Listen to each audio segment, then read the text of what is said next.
personally think it's boring to always accept yourself and boring to obviously stay the same. I personally love the feeling of evolution, even if it is kind of rooted in a little bit of chaos. Hey guys, I'm Raquel Olson. Welcome back to my channel and the Mothership.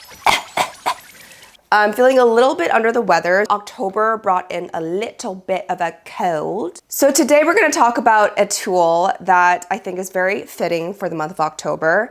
And it's something that I have used as a very formative tool for the time in my life where I used to get nervous public speaking.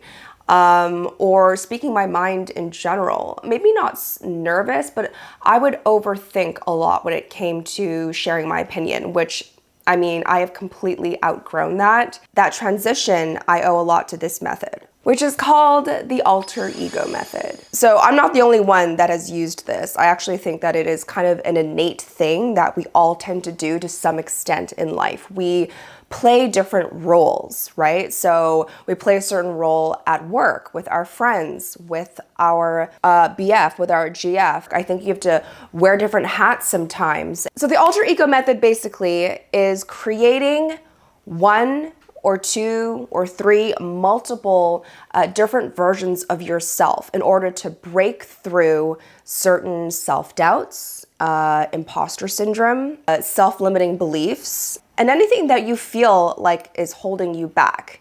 Now, this is more of like a fun, imaginative way to do that. Now, the main benefit that I see from this method is not only the fact that it's imaginative and creative, but it really actually saves time. It's an extraordinary way to kind of shortcut your brain and kind of ninja your brain into creating a new sense of self and being able to kind of outgrow an older version of yourself. And otherwise can be pretty tough because, as we all know, building new habits is like, damn, it's one of the hardest things to do. I think it's because over time, I build habits as a way of feeling safe. And so sometimes I can kind of have troubles changing as fast as I would like to, because logically speaking, theoretically, I am well aware of the benefits of adapting fast. But the ability to actually adapt and do it effectively isn't as easy in practice. So I kind of innately came up with this alter ego method. Again, I'm not the only one that has used it, but when I was in high school / middle school, even in college actually, I was the type that I had a lot of great ideas and a very kind of rich inner world and many things to say. And I was very interested in expressing themes and storytelling. I used to write short stories, so I really liked writing things out. That was a medium that I could always express myself in. But when it came to public speaking and presenting in front of people, or even, in a group setting, I noticed that what I would say and how I would say it, there was a disparity between that and what was in my head. So I was never the greatest at giving class presentations. I would be the one of the group who would do the strategy and kind of delegate that part.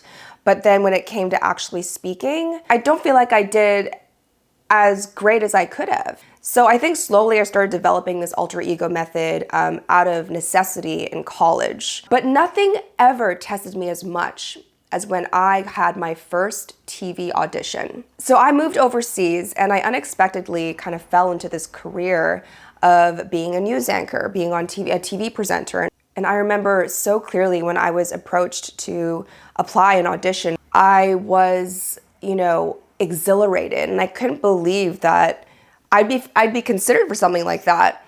But I was equally terrified because I knew straight away, not only did I not have any TV experience, but I just I couldn't even fathom doing something like that. I'd never been in front of the camera. And at the time, I really was not on social media at all. I was completely inexperienced. I didn't feel like I had what it took. And so you can only imagine, the kind of self-doubt that kind of started to seep into me, and the terror that just gripped me because, I'd grown up with this perfectionism mindset. And also, it was a time crunch. When they asked me to audition, it was literally, I think it was in like a week or something. And so I was like, oh my gosh, like at this point, I just need to do something drastic. So essentially, I had a week to reinvent myself, and I was determined. So what I did was I thought of all my favorite fictional characters, actually. And you can draw from people in real life that inspire you, but I found it a little more fun and imaginative to draw from characters that I admired or felt magnetically drawn to in movies or TV shows or books that I read for different reasons, whether it was their intellect, their physique, their style, but above all, I would say just their general aura, their general energy, their general vibe. It's like, it's the details. It's the things that you can't really put a finger on. And I basically chose like maybe somewhere around like my top 7 or top 10 or something like that. And I made kind of like a mood board in my mind. And you can do this physically too with images, with Pinterest. Pinterest is like the perfect way to do this. And just kind of create this mood board of people and images that would create this alter ego of yours. This was my first time creating that person. I walked into that audition a week later, and I'll never forget how nervous I was. But as soon as they told me go, I just switched. I forced myself to switch out of my former nervous self, and I became another version of myself. Now, this isn't to say that your first time is going to be flawless, okay? It's not so simple as that. I think maybe after practice it might be, but this was my first time doing that and stepping out of my comfort zone. I played back my audition and I looked like I was a deer in headlights. Like, it was hilarious. But for some reason they took a chance on me. Very quickly I had to teach myself to continue developing and evolving this kind of TV persona of mine. And in the process, I became a new version of myself for the better in a very positive way. See, and this is the best part of this method, was that it was a great kickstart to get over my initial fears. But then as time progressed and I developed the actual skill and confidence that it took to be in that position, I slowly evolved and changed into that alter ego for reals. So I no longer felt like I needed to even channel anything because I became that person. And that is the beauty, that is the beauty of this method. It is seamless and it's fun. It's supposed to be fun because when you are stressing out about the logic part of it, making sure that you're covering all your bases by bullet point and not by feeling.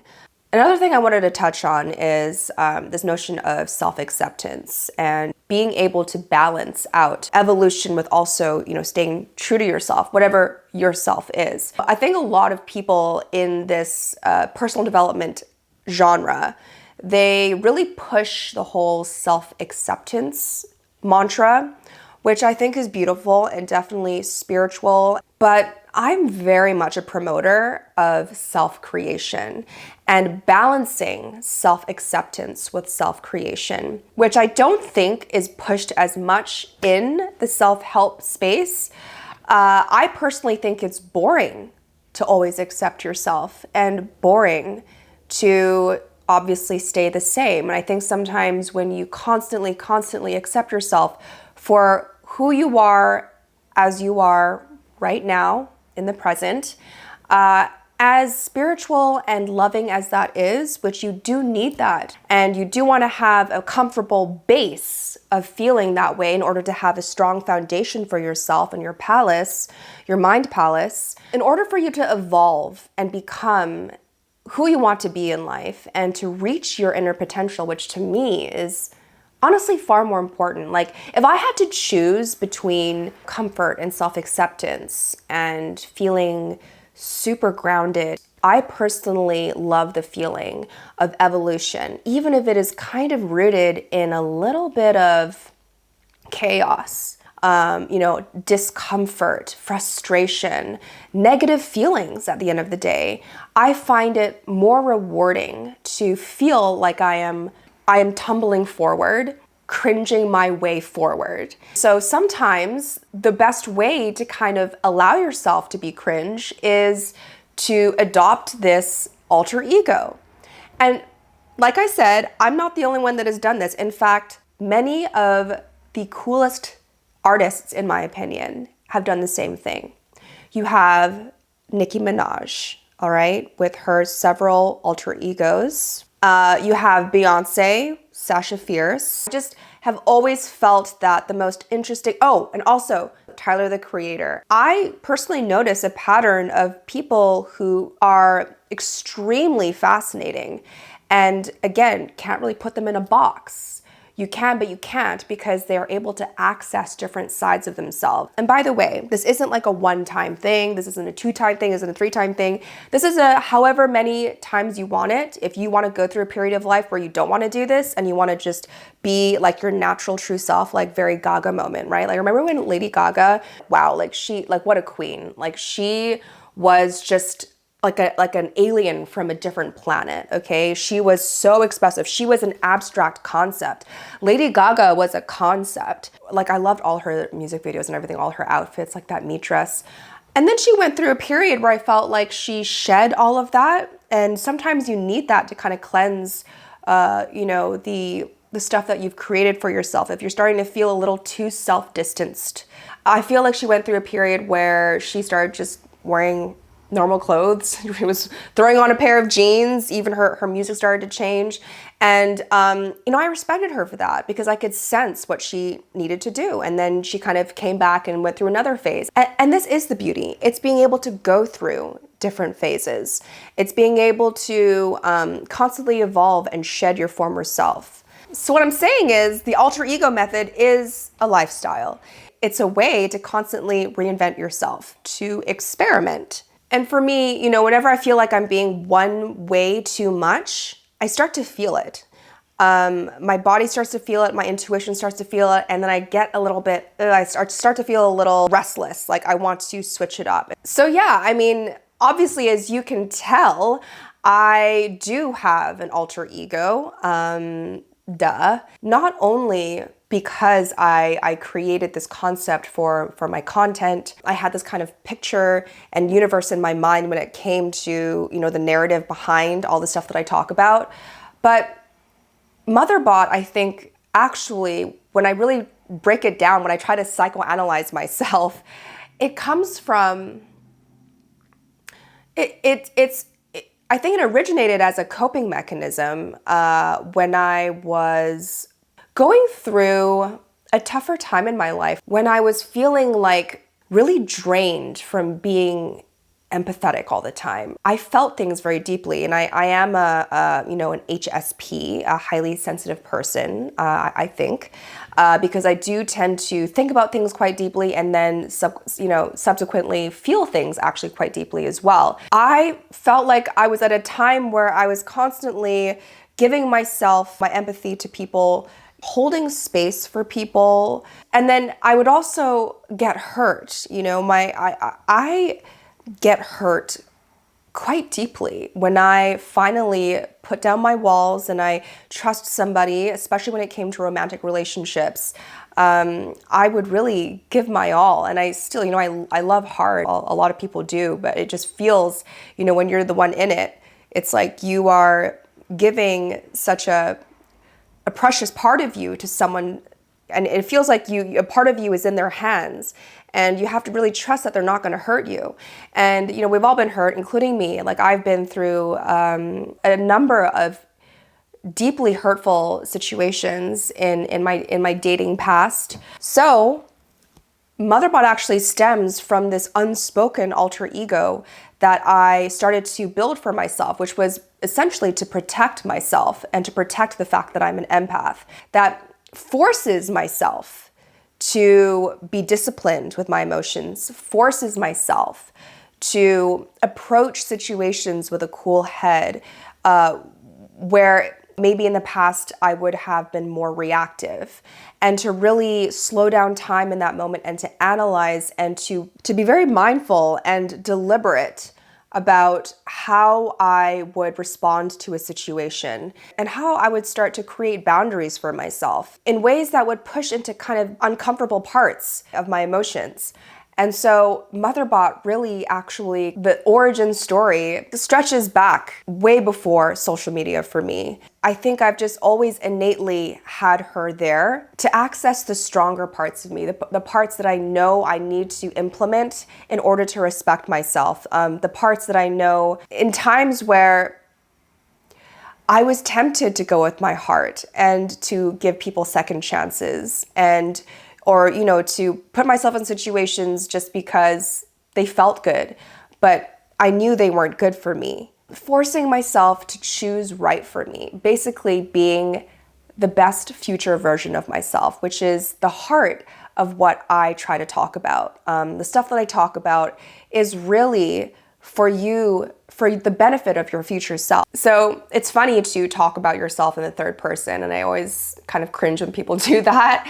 But I think for purposes of this method, it is actually very empowering. And if you approach this as like a fun project, actually we're gonna have a little drink break. Okay, so for today's drink break, we have an already opened yogurt soju bottle.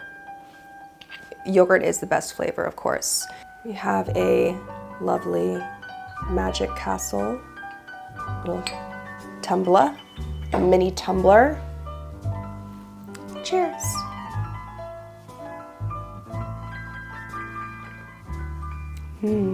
I love anything sours, anything tart. Oh, so good. Clink, clink, clink. Anyways, another thing I wanted to bring up is, when it comes to nervousness, which is, oftentimes the time that you would kind of call onto your alter ego. I just want to remind you that when you feel nervous, technically speaking, that bodily reaction of nervousness is very similar to the feeling of being excited. It's just a mindset switch. And if you're able to switch your mindset and call on your alter ego at the same time, that's when it's a double whammy and you are able to kind of maximize your ability to transform in that second. Tapping into courage. I'm getting a little hot from that soju. Okay, so now that I've done an overview of the alter ego method, let's do a quick run through of the steps to create your own, which is so fun, okay? It's project time, it's homework time. First of all, you have to determine why you want an alter ego. What is this alter ego's purpose? What are they going to serve for you? Because your alter ego is essentially the counterpart of you.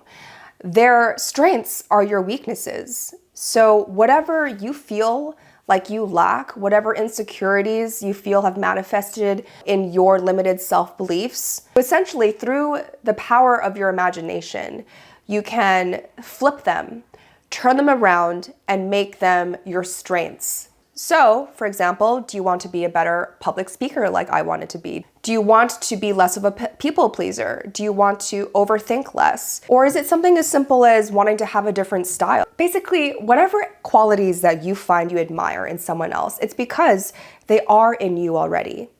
And you just need to bring them out. So second step, start to piece together the personality of your alter ego. What parts of yourself do you feel like you haven't expressed yet? What parts of you do you feel like are maybe stifled? Or maybe you don't think you have it in you and you want to kind of experiment and see if you do.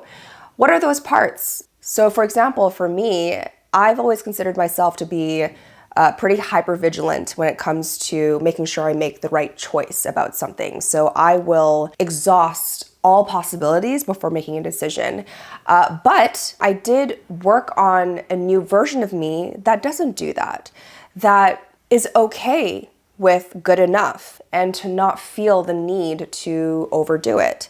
So that is a perfect example of a personality trait that really brought me out of that kind of toxic overthinking and indecisiveness. So now that you've picked out personality traits, I want you to visualize what this version of yourself looks like. So are you going to add new pieces to your wardrobe? Are you going to maybe switch it up with your style a little bit, your hair? Maybe you want to try a new makeup style. Or if you want to just embody, like I said earlier, embody a new kind of aura. You may think that personal style is restricted to just one style. I've always thought of personal style as expressing different sides to myself. So I actually like to go back and forth between, I think probably like 3 or 4 distinct styles according to my mood. And it's like so satisfying to be able to do this. I actually think most people do this without even realizing. And if you want to, you can pick a name for your alter ego, you know, why not? It's fun. Now the next step is also optional, but I think it's cool to develop a mantra for your alter ego, to be able to boil down what your alter ego represents in like one sentence. And it's a good way to get into the zone. So let's say you're in a situation where you need a certain alter ego and you want to call and channel them. Repeating this mantra to yourself is a good way to do that because it can recall the feeling of embodying that part of yourself. And then finally, of course, you know, once you get into the zone, you can start to embody your alter ego and start to act like they would. So basically just ask yourself, how would they act in this situation? How would the confident version of yourself act in this situation? If you weren't nervous, if you didn't have these insecurities, you know, quote unquote, holding you back, how would you act right now? And simply just take that leap and go ahead and do it. Again, I want to troubleshoot a little bit here because I think that this method can be definitely misinterpreted if you don't know exactly how to do it and, you know, what the boundaries are. I am in no way condoning completely distancing yourself from yourself. That is the opposite point of the alter ego method. It's to reach the parts of yourself that you feel are a little more difficult to do. And this is like a fast track, a shortcut way to do that, to almost feel like you are limitless. So it's really actually tapping in to the depths of your own soul, of being able to face all the different aspects of yourself. While doing this, make sure that you don't overdo it. Make sure that you ground yourself and have a very loving energy towards yourself. You know, don't always run to your alter egos at all times because those alter egos are actually parts of yourself, but there's nothing wrong with who you are right now, the present self of yours that you feel is not good enough, that you feel is flawed. That is still you. It's all still you, and that's the beautiful part. So this exercise is actually a way to show you that whatever you think you lack, you actually don't. Working on yourself can feel really kind of scary and uncomfortable a lot of the times. And so using this alter ego method is a great way to loosen up, not take yourself too seriously, get rid of that feeling of stagnation, and tap into the dynamic sides of yourself. So that concludes today's tip on creating a new version of yourself or several new versions of yourself. Try this out. I want to know your results. Let me know in the comments some of your inspirations in life, your idols, people that you look up to, or people, or even characters in movies, or, you know, your artists that you admire for their work, their lyrics. Tell me down below so I can see what kind of vibe you're going for. And just remember that what you admire in others, you have within yourself. I loved hanging out as usual. If you haven't yet, subscribe, and I'll see you next time.